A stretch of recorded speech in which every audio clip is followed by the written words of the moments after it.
성탄의 절기 12월을 보내고 있습니다. 그래서 주일 오늘까지 계속해서 성탄의 주제를 가지고 말씀을 전하고 있습니다. 아이와 아빠가 손을 잡고 뒷동산에 올라갔습니다.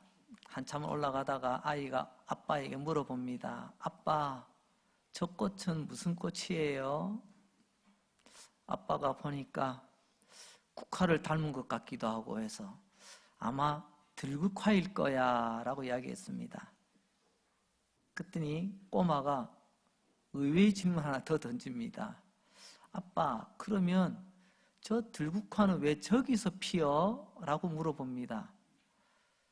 아이로서는 궁금하니까 물어봤겠지만 때로는 아이들의 질문이 어른을 당황스럽게 할 때가 참 많이 있습니다. 그냥 넘어가도 될 거를 괜시리 물어봅니다. 아빠가 좀 난감했지만 그래도 잠시 생각해 보더니 아이에게 이렇게 대답을 합니다. 글쎄, 아빠도 정확히는 잘 모르겠지만 아마도 하나님께서 저 꽃은 저기 있어야 되겠다, 그런 이유로 저 꽃이 저기서 피고 있는 것 아니겠니? 아빠도 잘 모르지만 저 들꽃도 하나님 이유가 있어서 저곳에서 피게 하셨을 거야. 아, 그렇군요 하면서 계속 산을 올라갑니다. 이 땅에 존재하는 모든 것들, 하다못해 길가에 굴러다니는 돌멩이 하나까지도 존재 이유가 있습니다. 다른 말로 존재 목적이 있다는 거죠. 오늘 신약 성경을 펼치면 제일 먼저 나오는 성경이 마태복음입니다. 그 마태복음 제일 첫머리, 오늘 읽었던 1장 1절을 보면요, 족보 이야기가 나옵니다. 계보라, 이 말이 곧 족보거든요. 그러면 아이의 질문에 한번 연결해 봅니다. 아빠, 저 꽃은 왜 저기 있어요? 이런 마태복음 그 첫머리 왜 족보 이야기를 하고 있을까요? 저도 정확히는 잘 모릅니다.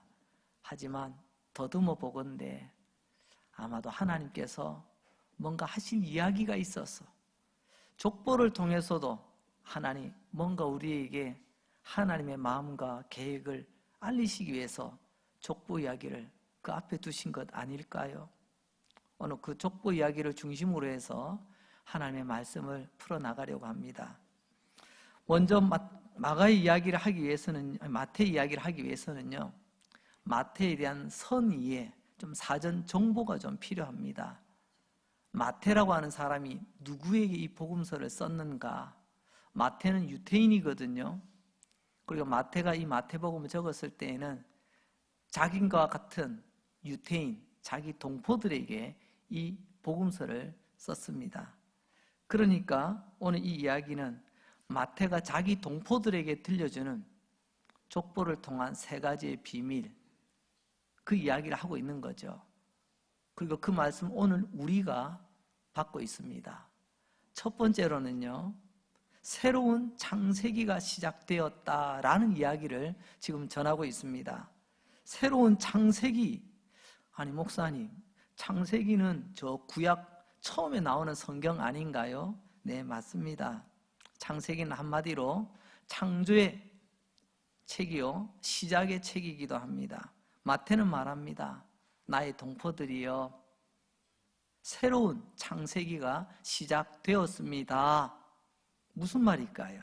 오늘 마태복음 1장 1절 말씀 제가 다시 한번 읽어봅니다. 아브라함과 다윗의 자손 예수 그리스도의 계보라. 계보라는 말은 족보라는 말입니다. 족보라는 말 헬라어를 보니까 비블로스, 게네시스 이렇게 기록이 되어 있습니다. 비블로스, 우리는 바이블이라고 하죠. 책이라는 말입니다. 뭔가 기록해놓은 책, 게네시스, 이게 무슨 말일까요? 창세기를 제네시스라고 합니다. 우리나라 굴지의 자동차 회사에서도 차 이름을 제네시스라고 부르더라고요. 제네시스라는 말이 헬라어로 게네시스입니다. 무슨 말이냐? 시작, 기원, 출발이라는 말입니다. 창조라는 의미도 담고 있죠. 족보가 왜 시작의 책, 창조의 책인가? 족보라는 게 뭡니까? 나의 시작을 알기 위해서 어디서부터 시작해서 여기까지 이어졌는지를 알려주는 그런 기록이 족보 아니겠습니까? 비블로스 게네시스, 즉 족보, 우리의 시작의 책이요 창조의 책.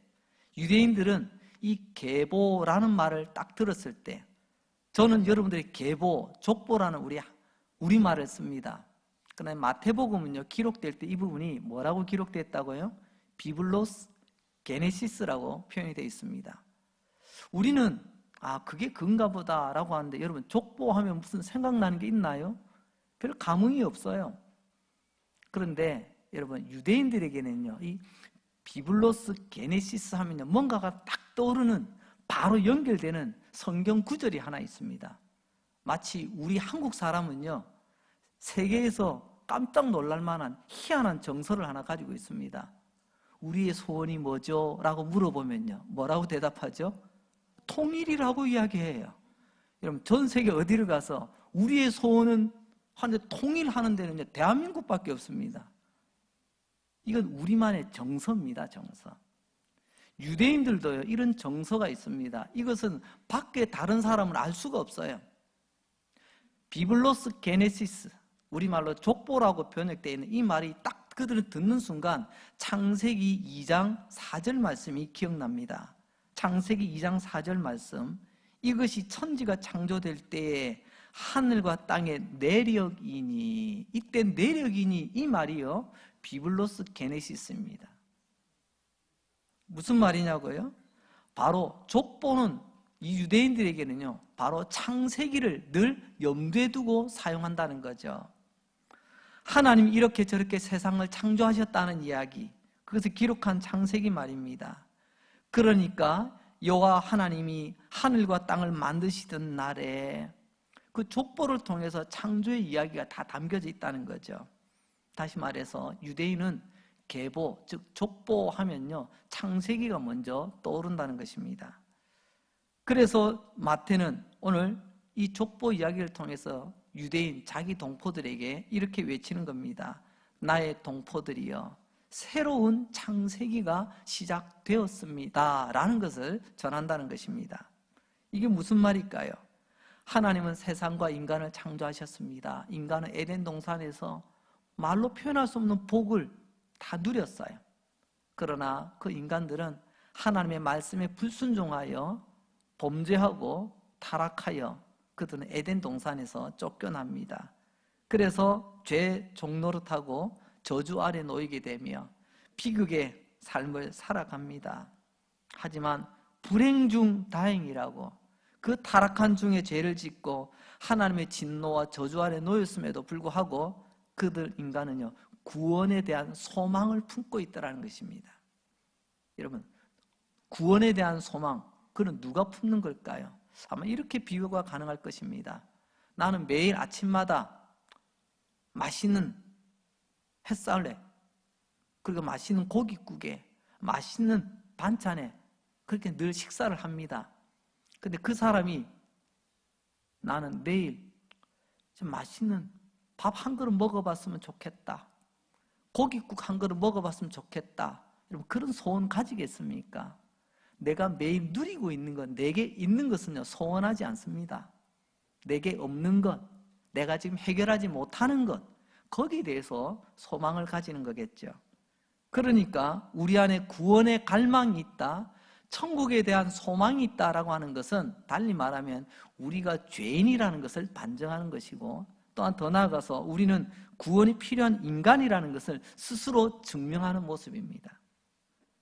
이제 우리 믿음의 공식을 한번 정리를 해보겠습니다. 하나님은 타락하셨습니다. 죄송합니다. 하나님은 창조하셨습니다. 인간이 타락했죠. 큰일 날 뻔했어요. 하나님이 진노하시고요, 그러자 인간은 구원에 대한 소망이 생겼어요. 창조, 타락, 진노, 구원, 이 띠를요 쭉 이어가지고 딱 한번 붙여보세요. 그러니까 무엇과 무엇이 만나죠? 창조와 구원이 만나게 됩니다. 여러분, 마태가 이 족보를 펼치면서 하고 싶은 이야기가 바로 그것입니다. 다시 새로운 창세기가 시작되어졌습니다. 그것은 곧 우리에게 구원의 날이 밝았습니다. 나의 동포들이여, 마침내 이 세상에 새로운 창세기가 시작되었으니 이것을 복음이라고 합니다 라는 이야기입니다. 마태는 이렇게 의도적으로 족보라는 이야기로 이 세상에 새로운 창세기, 하나님의 새로운 구원의 역사가 시작되었다는 것을 말하고 있는 것입니다. 이제 두 번째 이야기입니다. 아빠, 저 꽃은 왜 저기서 피어요? 글쎄다, 하나님께서 저곳에서 피게 할 그런 이유가 있었겠지. 오늘 두 번째 이야기는 여러분, 그 새로운 창세기의 시작과 완성, 이 새로운 창세기의 주인공이 있는데 그분은 바로 예수님이라는 사실입니다.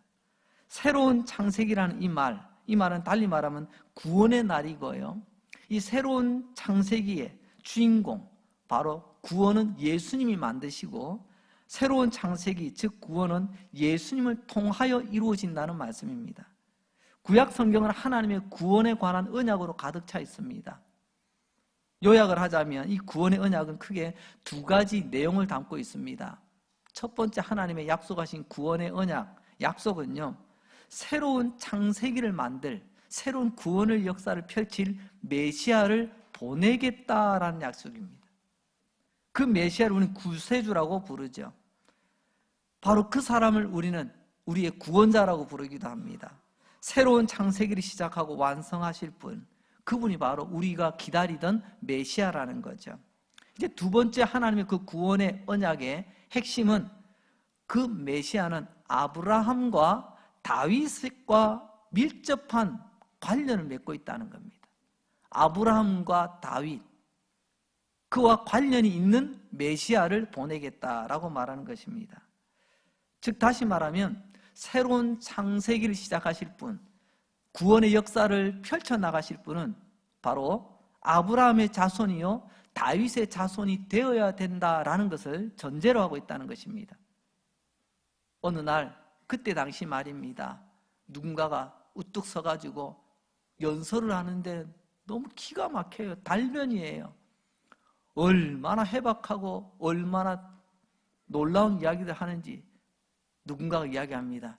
여봐, 혹시 저 사람 우리가 기다리는 메시아가 아닐까? 그때 그 친구 이야기합니다. 꿈 깨. 왜? 저 사람 아브라함의 자손이 아니래. 그러면 아무 소용이 없는 겁니다. 아무리 그가 똑똑해도요, 아브라함의 자손이 아니다 하면 소용이 없는 거예요.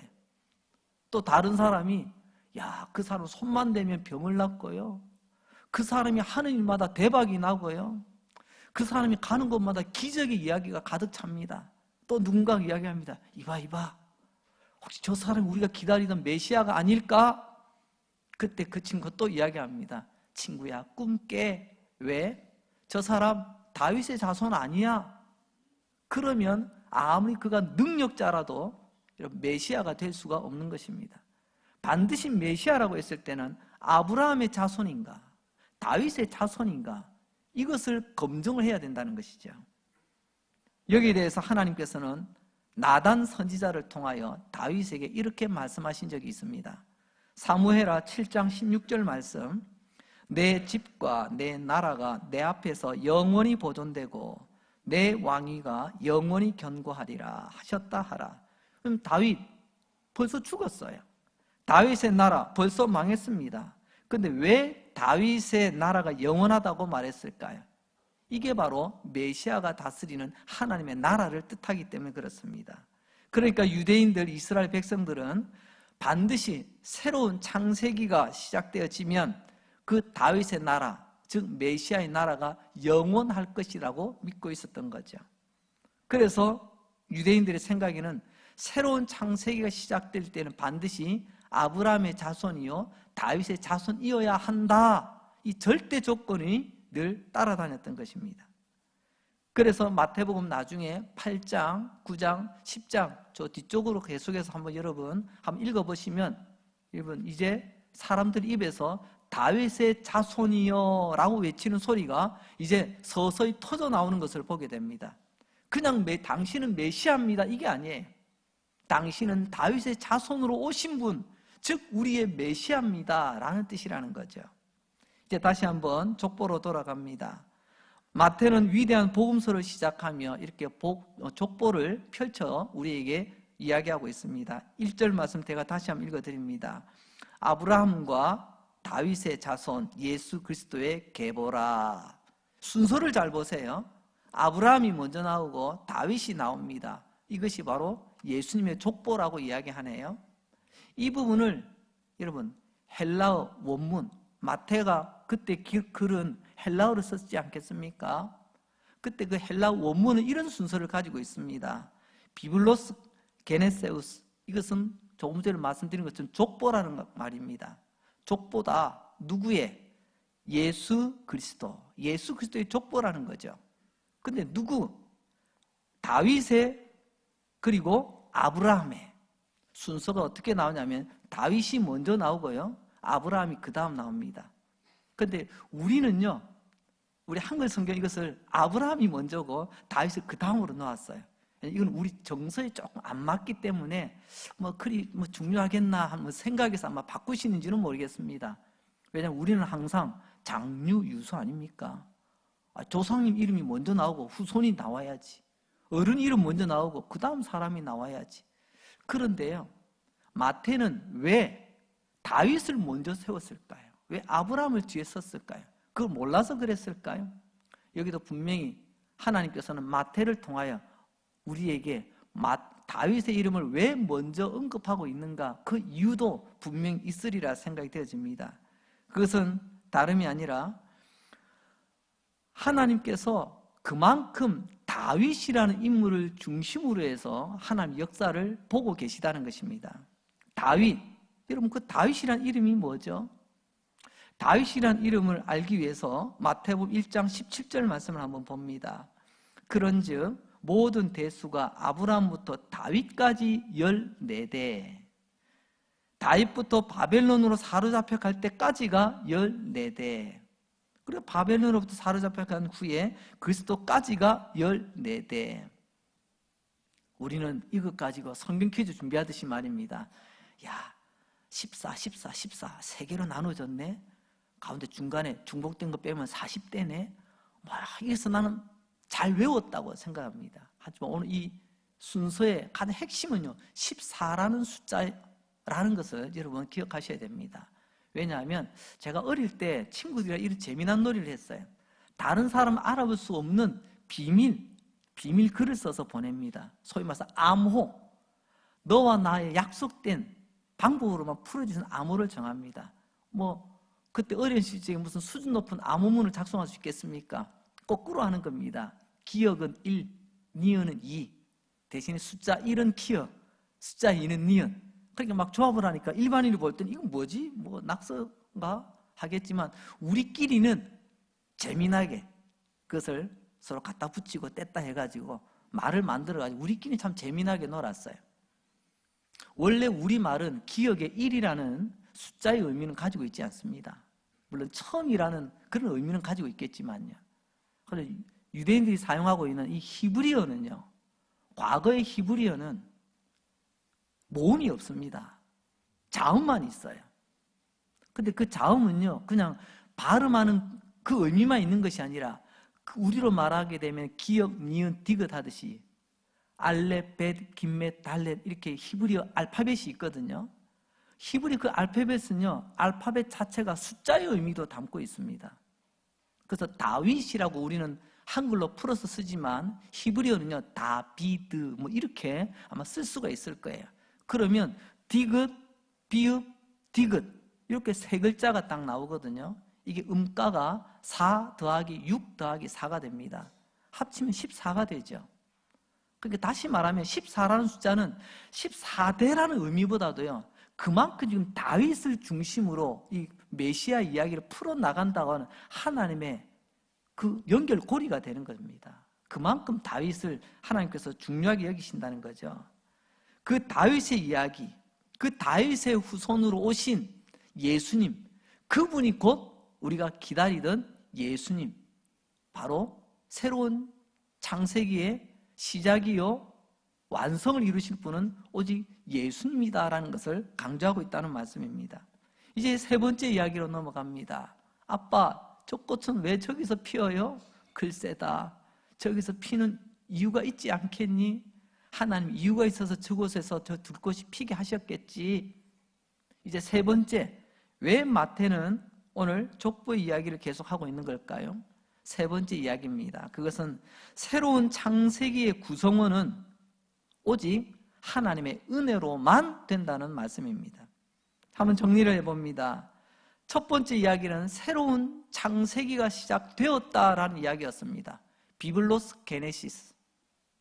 두 번째로는요, 새로운 창세기의 주인공은 예수 그리스도다라는 말씀이죠. 이제 세 번째는요, 이 새로운 창세기의 구성은 이 족보 속에 들어가는 사람, 즉 구원받는다는 거죠. 그것은 곧 하나님의 은혜로만 된다는 말씀입니다. 당시 유대인들은 구원에 관하여 두 가지 착각을 하고 있었습니다. 잘못된 상식이죠. 첫 번째 착각은요, 혈통을 따라 저절로 구원을 얻는다는 착각을 하고 있었습니다. 어떤 혈통이죠? 아브라함의 혈통. 우리 족보 끝에 우린 아브라함이 우리 할아버지로 계시면 그 할아버지의 그 DNA를 통해서 우리가 구원을 받는다는 게 아브라함의 혈통이라는 말입니다. 그래서 아브라함의 피를 나누지 못한 사람들을 이방인이라고 부르고요, 그 이방인들을 개처럼 취급을 했습니다. 그리고 이 아브라함의 자손이기 때문에 저절로 이 새로운 창세기에 그들은 구성 멤버, 구원받을 수가 있다라는 그런 그릇된 구원관을 가지고 있었던 거죠. 한번 예를 들어볼까요? 우리 집안이요, 3, 4대째 지금 기독교 신앙을 이어가는 믿음의 명문 가정입니다. 명문 가문입니다. 제가 이 집에서요, 모태신앙으로 태어났습니다. 여러분, 그러면 그 사람 세례 안 받아도 되죠? 왜요? 부모 잘 만나서 이미 구원 얻은 것 아닌가요? 우리는 알고 있습니다. 목사님, 그건 아니에요. 혈통으로 구원받는 것이 아니라 내가 죄인임을 고백하며 하나님이 나의 주인 되심을, 구원자 되심을 고백하는 사람만이 구원 얻는다는 것. 오늘 유대인들도 마찬가지입니다. 그래서 오늘 마태는 족보에 이런 이야기를 넣습니다. 마태복음 1장 16절 말씀입니다. 야곱은 마리아의 남편 요셉을 낳았으니 마리아에게서 그리스도라 칭하는 예수가 나시니라. 여러분, 야곱, 요셉, 이 사람들이 어디서 나오는 인물이죠? 여러분, 이분들은 구약에 나오는 분들이에요. 아브라함, 이삭, 야곱, 요셉, 우리 믿음의 4대 족장이라고 이야기하잖아요. 근데 뜬금없이 신약에 지금 마태복음 시작 부분에 갑자기 야곱이 나오네요. 예수님의 아버지 요셉, 그 요셉의 아버지가 야곱이에요. 오늘 이 말씀을 가만히 보니까 아니 조상의 이름을 함부로 써도 되나? 여러분, 유대인들과 우리의 차이가 이런 부분에서 또 나타납니다. 유대인들은요, 그분들의 아버지, 할아버지, 조상의 이름을 명예롭게 여깁니다. 명예롭게 여기는데 그 명예로운 것을 자주 부르게 만들면서 명예롭게 만듭니다. 그래서 조상의 이름, 때는 아버지 이름을요, 때는 할아버지 이름을 자기 자손에게 물려주기도 합니다. 근데 우리는 좀 정서가 다르죠. 감히 어떻게 우리 조상님의 이름을 내가 쓸 수 있냐고. 그래서 이제 시간이 흘러갈수록 족보를 사용하는 집은요, 숙제가 하나 있습니다. 이름 만들기가 참 힘듭니다. 장명하기가. 왜? 위 선대의 어르신들은 이름이 중복이 안 되게 하려고 하니까 여러분, 우리가 쓰는 용어가 몇 개 안 되는데 얼마나 힘들겠어요. 우리는 어르신들의 이름을 우리가 사용하지 않습니다. 아니, 이름도 입에 오르내리는 것도 우리 조심스럽게 사용합니다. 하지만 유대인들은 전혀 다르죠. 그 유대인들이 오늘 표현을 합니다. 마리아의 남편은 요셉, 그 아버지가 또 야곱인데요, 창세기에 있는 이름 그대로죠.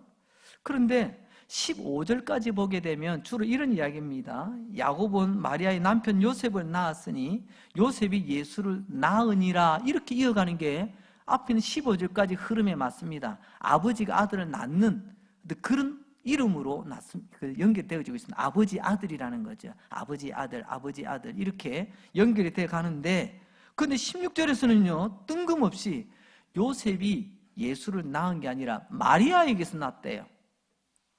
아버지 혈통을 따라 올라가면 여러분 아브라함으로부터 이렇게 야곱 그리고 요셉까지 옵니다. 근데 그 요셉에서 갑자기 옆으로 어머니 건너가가지고 마리아에게서 낳았다 이렇게 성경은 기록하고 있어요. 이게 무슨 말일까요? 지금 마태는 예수님이 동정녀 마리아에게서 태어났기 때문에 죄가 없으신 분, 이걸 지금 강조하기 위해서 하시는 말이 아닙니다.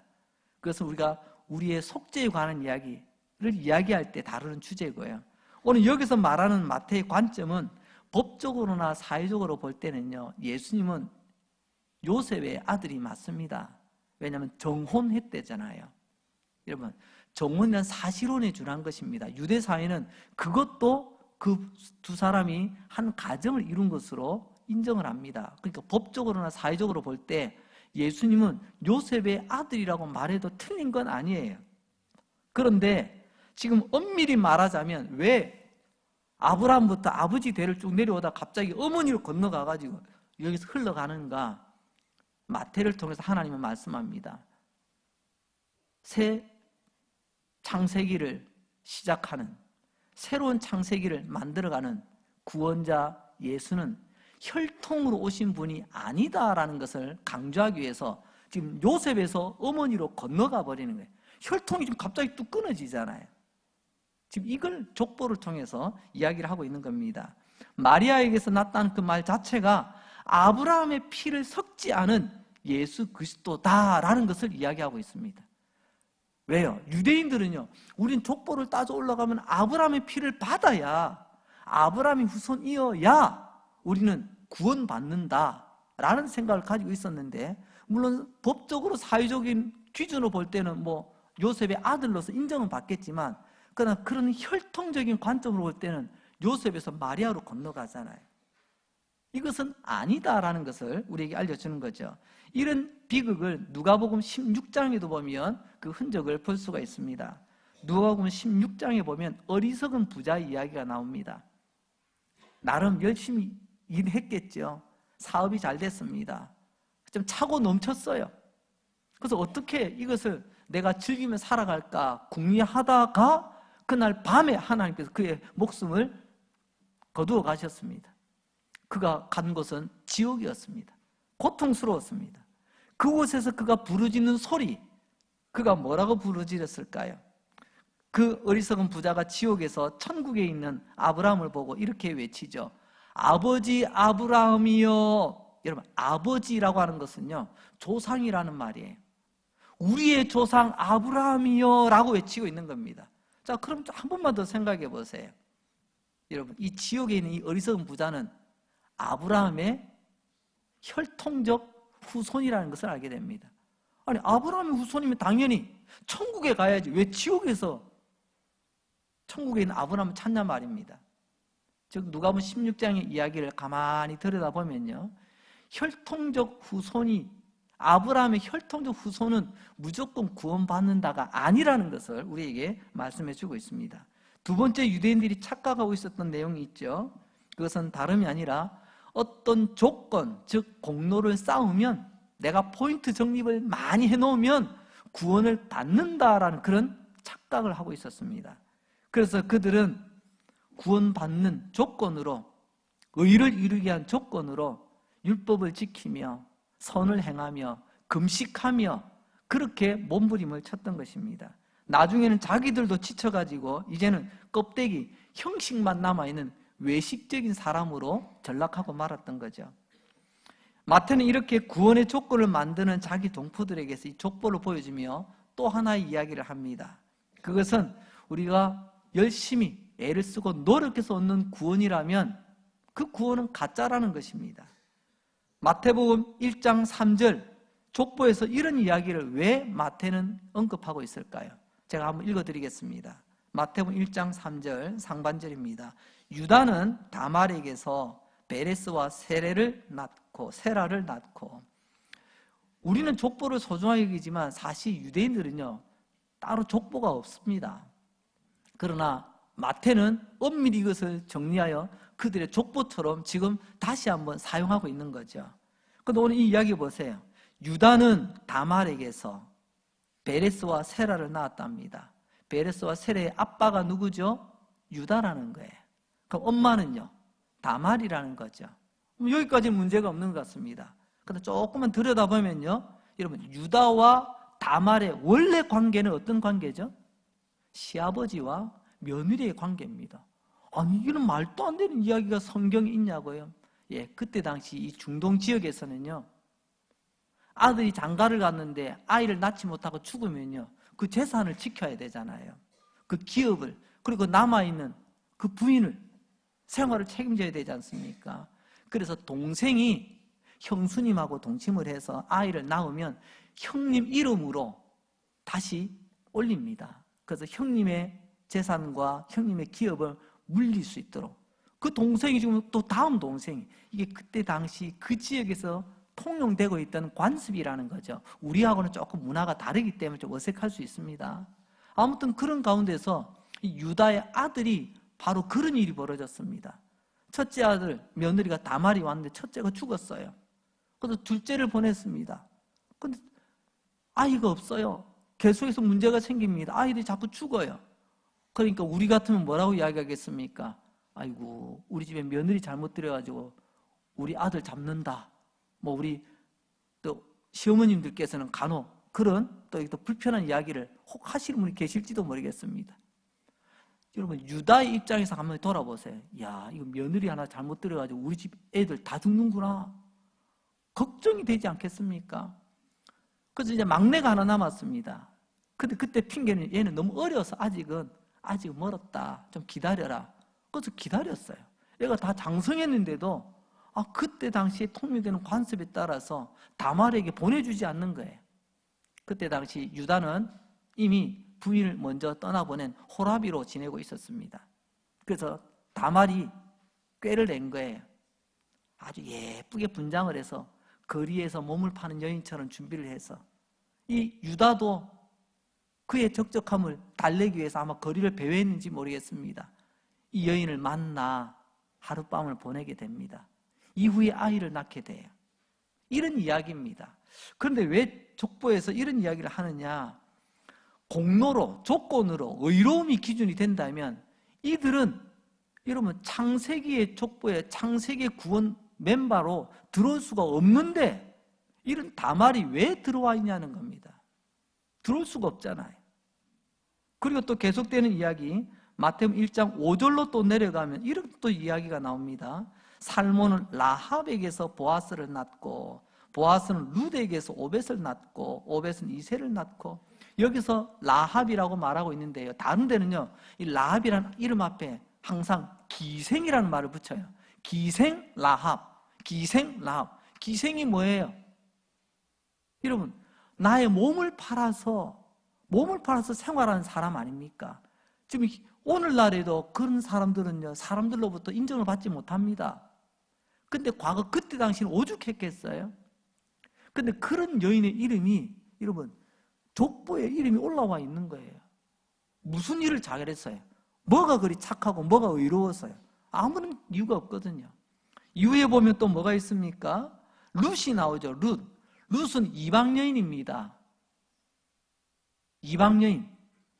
유대인들이 이방인을 개처럼 취급했다고 했지 않습니까? 그런데 그 여인도 이름이 명단에 올라와 있습니다. 또 한 절 더 넘어가면 마태복음 1장 6절에 가면 이렇게 이어지죠. 다윗은 우리아의 아내, 누구죠? 밧세바입니다. 다윗은 우리아의 아내에게서 솔로몬을 낳고, 좀 이야기가 이상하잖아요.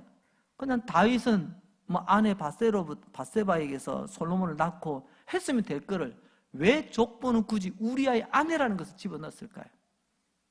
당시 유대인들은요, 지금도 마찬가지지만 유대인들에게 다윗은요 자다가도 벌떡 일어나서 다윗 하면 엎드려 절하는 그런 존경받는 인물입니다.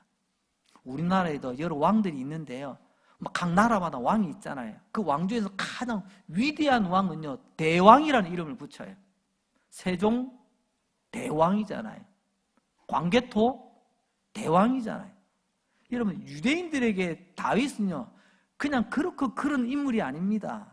가장 존경받아 마땅한 그런 인물이 다윗이에요. 그런데 그 다윗이 어떻게 해요? 우리아가 누굽니까? 나를 위해서 목숨 걸고 싸워주는 군인, 나의 부하잖아요. 근데 그 부하의 아내가 너무 예뻐. 그 아내가 예쁜 것을 보고 그 여인을 내 아내로 삼기 위해서 이 충직한 나의 부하를 전쟁터에 보내서 죽게 만든 좀 그런 인물이라는 것을 족보는 드러내주고 있는 거예요. 여러분, 의로움으로 기준하자면, 착함으로 기준하자면, 우리가 열심히 노력한 것 공로로 기준하자면 도저히 들어올 수 없는 일들이 지금 족보에 있더라는 것입니다. 여러분, 그렇습니다. 오늘 마태가 이 족보를 통해서 우리에게 하고 싶은 말, 하나님께서 마태를 통해서 우리에게 전하시고 싶은 메시지가 뭐죠? 그것은 우리 모두가 다 하나님 앞에서 죄인이라는 것입니다. 누구도 예외는 없다는 거예요. 그렇지만 그 죄인이 하나님의 은혜로 족보, 즉 하나님의 그 새로운 창세기 안에 구원받은 명단, 멤버로 우리가 이름이 등록이 되어 있다라는 것은 하나님의 은혜 말고는 답이 없다는 거예요.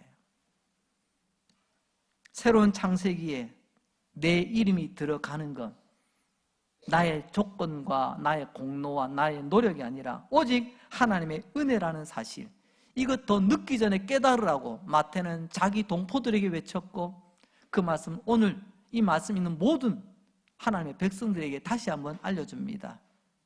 하나님의 새로운 창세기의 멤버들은, 구성원들은 오직 하나님의 은혜로만 가능하다. 이제 말씀을 맺겠습니다. 예수님 새로운 창세기를 시작하시기 위해서 이 땅에 오셨습니다.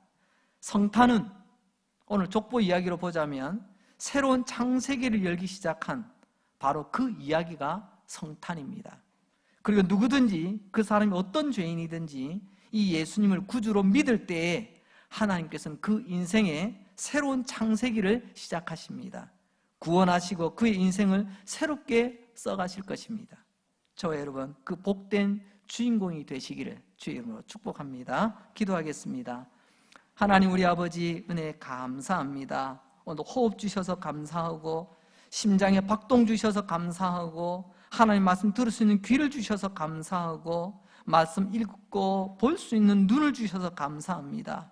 또 하나님 말씀 들을 때 내 양심이, 내 영혼이 요동치고 흔들리고 깨닫고 결심하게 하신 성령님의 은혜에 다시 한번 감사드립니다. 오늘 마태가 펼쳐보인 족보를 통해서 성탄으로 오신 예수님을 통해 새로운 창세기가 시작되었다는 것을 깨닫게 해주시니 또한 감사합니다. 내 영혼 이 하나님의 말씀에 반응하여 남은 날들 하나님 구원받은 백성으로 살아가게 하여 주옵소서. 마태가 외쳤던 그 외침 내 영혼이 꼭 기억하며 내가 언제 어디서 무엇을 하든지 내 구주 예수님을 신뢰하며 내 구주 예수님에게서 절대로 떨어지지 않는 새로운 창세기의 멤버로 달려가게 하여 주옵소서. 또 한 주간 건강을 지켜주옵소서. 또 한 주간 담대하게 하여 주시옵소서. 또 한 주간 내 입에서 감사가 가득하게 하여 주옵소서. 또 한 주간 내 삶에도 하나님께서 함께 하시는 기적을 보게 하여 주옵소서. 예수님 이름으로 기도합니다. 아멘.